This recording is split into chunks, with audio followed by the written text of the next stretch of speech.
Hello. It's been 10 days since I tripped and fell on the sidewalk and injured my face. That night I got face and head CT scans, and the CT scan revealed a pretty big tumor in my head. I had MRIs after that, and they admitted me to the hospital, and I'm got an appointment with the neurosurgeon next week. The tumor is very large. It needs to be removed, and I am weighing my options and planning for my immediate future, which will involve some downtime, some surgery, some recovery, hopefully a full recovery. But I just don't know. I have a lot of unknowns I'm facing right now, and I'm facing them alone. I've got 2 kids that live out of state. I've got lovely friends. I've got wonderful neighbors. And I've really been lifted up by all the love that has been sent my way. I've got some really wonderful friends, but at the end of the day, I live alone, and I have to figure this out on my own. It is officially time to get serious about saving for an emergency.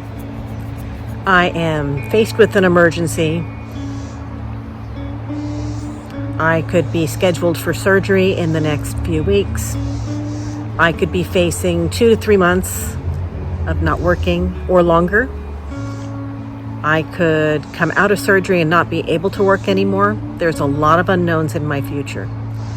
So I am getting real about saving for an emergency. I've got several things in the works that will help.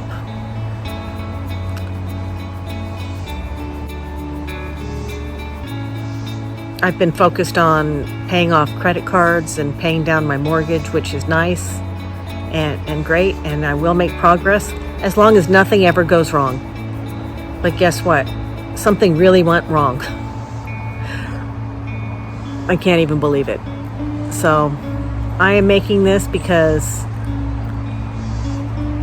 I'm going to get myself out of this mess that I've got myself into. I'm going to be okay. I'm going to get through my surgery. I'm going to keep my condo. $1,000 emergency fund is not enough. Anybody who says, go ahead, save $1,000 and then start paying down your credit cards and all your other bills and then come back later is a fool. Because your credit card companies can lower your limits. They can close your accounts. You can't count on that for emergency money. You have to have real money of your own. And I always thought 3 to 6 months or 6 months of 6 to 9 months of emergency money, I thought that was just such a fantastical amount of money that I could never possibly save it. But I'm faced with an emergency that's going to probably last for 3 to 6 months now. And it's not a crazy amount of money. It's an actual realistic amount of money that adults should have.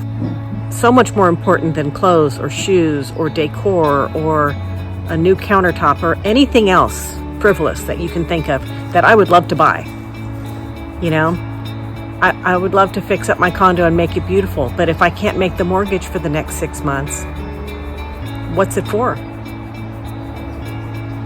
You've got to have emergency money, and you've got to have a lot of it. At least 3 months, not $1,000. $1,000 is like a drop in the bucket when your income's gone, especially if you're self-employed. If you're self-employed, you need to have cash reserves.